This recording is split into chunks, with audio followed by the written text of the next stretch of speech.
प्रधानमंत्री नरेंद्र मोदी यांनी विकसित भारताचा संकल्प केलाय आणि या संकल्पाला आज मतदान असल्याचं त्यांनी म्हटलं। मी आज मतदानाचा हक्क बजावला। मला विश्वास आहे पहिल्या टप्प्यातील विदर्भातील सर्व जागा ह्या 51%च्या वर मत घेऊन महायुतीचे उमेदवार निवडून येतील असा विश्वास त्यांनी बोलून दाखवला। मोदींना मतदान करण्यासाठी जनतेमध्ये उत्साह आहे। जनतेने प्रचंड मतदान करावं असं आवाहन देखील नागरिकांना करण्यात आलं।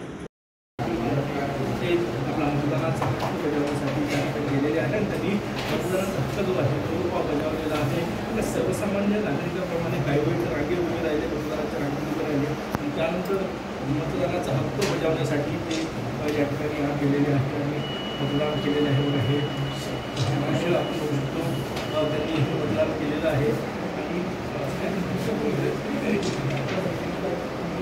पुढे बोर्ड